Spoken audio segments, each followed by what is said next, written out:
और गंगा कृपाकांक्षी गोपालमणि जी की आजकल रामला मैदान उत्तरकाशी यानी गंगोत्री के मुख्य पड़ाव में रामला मैदान में गौ कथा साथ ही साथ गौ टीका और चल रहा है लगातार। गुरजी का जो अभियान है, चौथा अभियान दिल्ली में 20 नवंबर 2023 को यानी गौ माता को राष्ट्रीय माता घोषित कराने के लिए होने जा रहा है। और उस अभियान को लेकर के लगातार यानी गौ, गंगा और वृद्धों पर लगातार गुरजी के अभियान, और वर्तमान में शायद इनकी सख्त ज़रूरत भी है और दैन्य दशा भी हुई पड़ी है, चाहे गौ की बोलूँ, गंगा की बोलूँ, वृद्धों की बोलूँ, और गुरजी का अभियान जारी है। बहरहाल ये तो समय बताने वाला है कि गौ माता को राष्ट्रीय माता घोषित कब होंगी, क्योंकि गंगा भी लगातार जब अभियान हुआ तो 2008 में राष्ट्रीय नदी घोषित हुई है, जो आदिकाल से है। तो शायद इस लड़ाई में भी इतना ही लड़ना होगा, तब जाके दर्जा मिलेगा। बहरहाल गुरजी का अभियान है, उसको लेकर के गुरजी आपका बहुत बहुत स्वागत है चैनल में। क्या बोलेंगे आप जो आपका अभियान होने वाला है? आपके चैनल का बहुत बहुत धन्यवाद है कि आपने इस आवाज़ को सुना है और इस आवाज़ को आप आगे पहुंचा रहे हैं। ये इस देश की सबसे मुख्य मांग है, क्योंकि हमारे वेद पुराण धर्मशास्त्र सभी गाय को माता का सम्मान देते हैं, लेकिन इस देश में संविधान के अनुसार इस देश में गाय को पशु का दर्जा दिया गया है। और जो आज गाय की दुर्दशा है उसका मुख्य कारण यही है। जब तक हमारे देश के अंदर गाय को माता का सम्मान प्राप्त था, तब तक कोई समस्या नहीं थी और संपूर्ण विश्व का गुरु भारतवर्ष था। लेकिन जैसे अंग्रेज इस देश में आए और उन्होंने गाय को पशु का दर्जा दिया, उसके बाद गाय का तिरस्कार ही इस राष्ट्र का तिरस्कार हो गया। इसलिए हमारा ये अभियान है, गौ माता को राष्ट्रमाता का सम्मान दो। गौ रक्षा ही राष्ट्र रक्षा है, गौ रक्षा ही भारत रक्षा है, गौ माता ही भारत माता है। और पूरे देश के अंदर गौ कथा के माध्यम से जन जागरण, जन अभियान चलाया जा रहा है। और 20 नवंबर गोपाष्टमी 2023 को पूरे देश के जो सनातनी गौ भक्त हिंदू हैं, वो सब एकत्रित होकर के दिल्ली के अंदर गौ माता को राष्ट्रमाता का सम्मान चाहिए, सम्मान दो, इस मांग को रखेंगे। और इसी में आजकल हम लोग उत्तरकाशी के इस रामलीला मैदान में राम कथा के माध्यम से गौ टीका यानी गौ दर्शन करवा रहे हैं। और सब लोग समझ रहे हैं इस बात को कि हमारे वेद पुराण उपनिषद रामायण महाभारत ये सब जब हम इनको ठीक से समझते हैं, सुनते हैं, तो ये सभी धर्म ग्रंथ हमें गौ का दर्शन कराते हैं। गुरुजी, गौ को लेकर के आपके लगातार अभियान भी हैं, साथ ही साथ यदि मैं वर्तमान की बात करूं तो शायद 3 सरकारों ने, हिमाचल, उत्तराखंड और यूपी ने इसको पूरी अहमियत दी है। तो ये अभियान जो होने वाला है चौथा, क्या लग रहा है ये पूरा मुकाम क्या केंद्र में जो बीजेपी सरकार है ये कुछ बिल लाएगी इसको लेकर? नहीं, हम यही तो कह रहे हैं कि यदि हमारी मांग सही नहीं है तो उत्तराखंड विधानसभा ने और हिमाचल विधानसभा ने इस मांग को, एक पंक्ति की मांग को सर्वसम्मति से पास करके केंद्र को क्यों भेजा, अगर हमारी मांग सही नहीं है। और निश्चित रूप से उत्तराखंड विधानसभा ने भी इस प्रस्ताव को पास करके केंद्र को भेजा है, हिमाचल विधानसभा ने भी सर्वसम्मति से पास करके इस प्रस्ताव को केंद्र को भेजा है। तो हम चाहते हैं कि अविलंब केंद्र सरकार इस पर संज्ञान ले और इस देश के अंदर गौ माता को राष्ट्रमाता पूरे देश से, पूरे भारतवर्ष से कितने लोगों की वहाँ पर उस दिन जुड़ने की उम्मीद है गुरुजी? देखो, हमारा देश का पूरे 100 करोड़ लोग हैं इसमें देश में, जो सनातनी विचारधारा के हैं और जो सनातनी हिंदू हैं। तो उसमें अगर 1% तो आना ही चाहिए, 1 करोड़ लोग तो आने ही चाहिए। आपने धीनुमानस की रचना की है, इसके अलावा आपके द्वारा गौ गंगा पर लगातार कथाओं में भी ये तो परिवर्तन हुआ देश में कि सारे कथा वक्ता पूरे देश में गौ पर आजकल प्रवचन दे रहे हैं। इतना तो परिवर्तन हो गया, पर सरकार जो बीजेपी है खास तौर पर सनातन धर्म को मानती भी है, कुछ साइलेंट मुद्रा में नजर आती है। तो आखिर क्या है ये? सरकारें तो उनकी अपनी कुछ बातें होती है, साथ में उसमें उनको मत देखना पड़ता है कि भाई इस मुद्दे से हमारे किसी प्रकार से मत में।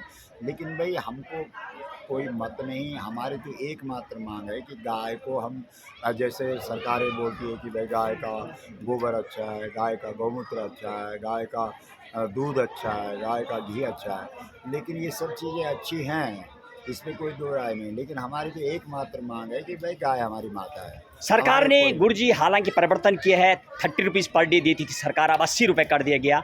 और अभी अभी 10 दिन पहले और भी नियम चेंज कर दिया। यदि उत्तराखंड सरकार की बात करूं कि जो गौ की जो सालाएँ होती थी 3 साल बाद पैसा मिलता था, अब तुरंत उसमें बहुत कुछ नहीं, परिवर्तन हो नहीं, गया। हमें अनुदान तो हम कहीं न कहीं अनुदान की बात नहीं, परिवर्तन हुआ है, तो क्या सरकारें जगी नहीं, हैं इसका नहीं, मतलब? हम अनुदान नहीं चाहते, हम अच्छा, तो गाय का सम्मान चाहते हैं, सम्मान क्योंकि की ज़रूरत अगर है। उसमें 33 करोड़ देवता है, उसको सम्मान मिलेगा, तब वो अपना वैभव दिखाएगी, तब वो अपना ऐश्वर्य प्रकट आपकी करेगी। गौ इसलिए हमारी जो गावः प्रतिष्ठा भूतानाम, सबसे पहले गाय को इस देश में माता का सम्मान मिले, एक सूत्रीय मांग है हमारी बस। आप क्या संदेश देना चाहेंगे जो लोग आपसे जुड़े हुए हैं या हम आम पूरे जनमानस देश को? के लोगों को, सनातनी हिंदुओं को ये कहना चाहते हैं, ये हमारा आग्रह है, ये निवेदन है कि यदि गौ को माता का सम्मान इस देश में नहीं मिलता है संवैधानिक दृष्टि से, तो इसका मतलब है सनातनी हिंदुओं के जो पूजा है, पाठ है, जप है, तप है, यज्ञ है, दान है, तीर्थ है, व्रत है, ये सब इन पर बैन है।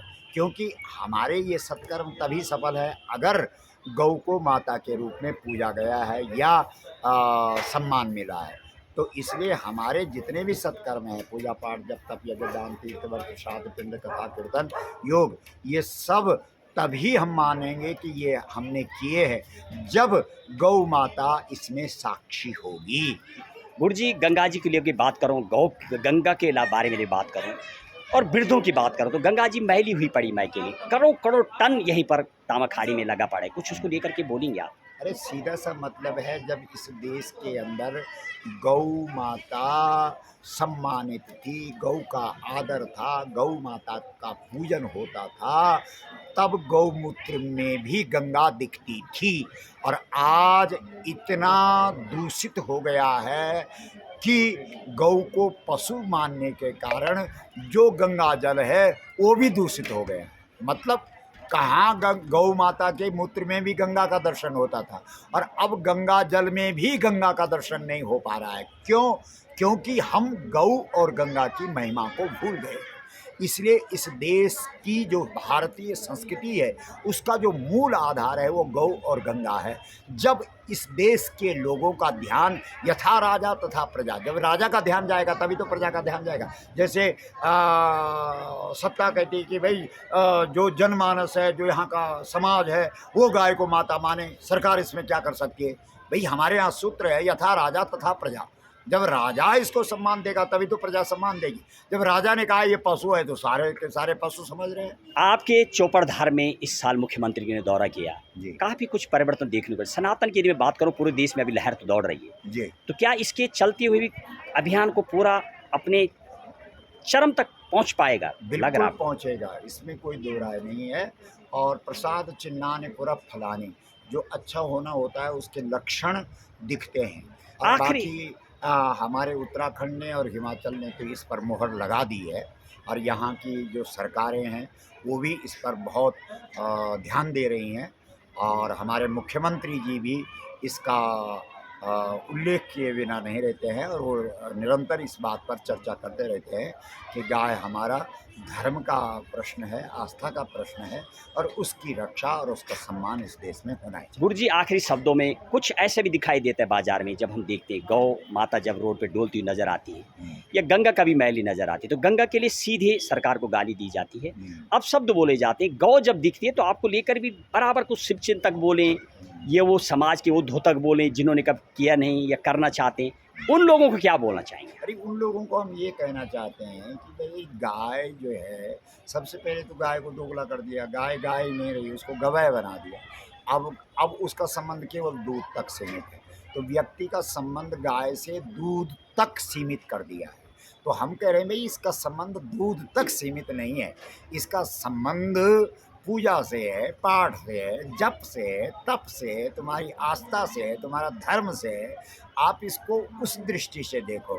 तो इसलिए अब लोग सोचते हैं, क्योंकि लोगों का पूजा पाठ धर्म के प्रति तो भाव रहा नहीं, आस्तिकता पनप रही है, क्योंकि गौ की उपेक्षा से नास्तिकता भी तो पनपती है, आस्तिकता लुप्त हो रही है। इसलिए हम लोगों से यही आग्रह करते हैं कि भाई पहले गाय को समझो, जानो कि गाय क्या है। कई लोग बोलते हैं भाई गौ कथा से क्या होगा। गौ कथा से वो होगा जो आज तक इस देश में नहीं हुआ। अगर राम जी की कथा नहीं होती इस देश के अंदर तो राम मंदिर बन जाता। जब राम की कथा थी तभी तो राम मंदिर बना। जब राम की कथा थी तभी तो वो राम सेतु नहीं टूटा जो टूट रहा था। इसलिए गौ की महिमा को इस देश का जनमानस भूल गया है, इसलिए गौ की ऐसी दुर्दशा हो रही है। और हम चाहते हैं कि इस देश के अंदर फिर से यहाँ का जो जनमानस है वो गौ की महिमा से परिचित हो। आपको भी वो गौ शब्द से जोड़ते हैं, यानी गाय दिखती है तो सीधा वो आपका नाम लेते हैं कि ये गोपाल मणि जी है। हाँ, आखिर आपने जगाने का प्रयास किया, लेकिन लोग उसको दूसरी धारा में ले तो गए, उनको कुछ बोलिए। हम ये निवेदन करते हैं कि जैसे प्रधानमंत्री जी ने झाड़ू उठा करके स्वच्छता कार्यक्रम का उद्घाटन किया, तो अब अगर हमारे घर में कूड़ा है, कचरा है, तो क्या हम प्रधानमंत्री जी को फ़ोन करेंगे कि आप कूड़ा कचरा साफ करने की बात कर रहे थे, यहाँ भी आए। इसी प्रकार से जिस प्रकार से इस देश के अंदर प्रधानमंत्री जी स्वच्छता कार्यक्रम को झाड़ू उठा करके आरंभ करते हैं, उसी प्रकार से हमारा एक कर्तव्य बनता है, क्योंकि हमारे वेद पुराण धर्म शास्त्र गाय की महिमा गा रहे हैं, तो हमने भी जनमानस को जगाने के लिए गौ की महिमा का बखान करना शुरू किया। और जहां हम रहते हैं, हम गाय के बिना नहीं रहते। ऐसा नहीं है कि हम गाय की केवल बात करते हैं।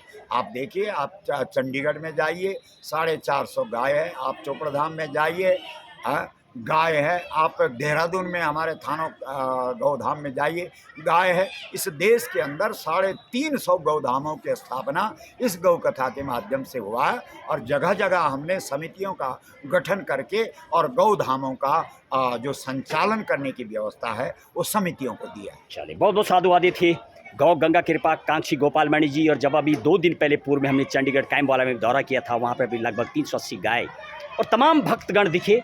इसके अलावा कई जगह पर चोपड़धार से लेके लगातार अभियान जारी है। बहरहाल तो समय ही बताने वाला है कि वास्तविक ही गौ माता को कब दर्जा मिलेगा, ये तो समय ही बताएगा। महेश बोगुणा, देवभूमि उत्तराखंड, उत्तरकाशी से सीधी ग्राउंड जीरो की रिपोर्ट। जय गौ माता, जय हिंद, जय भारत।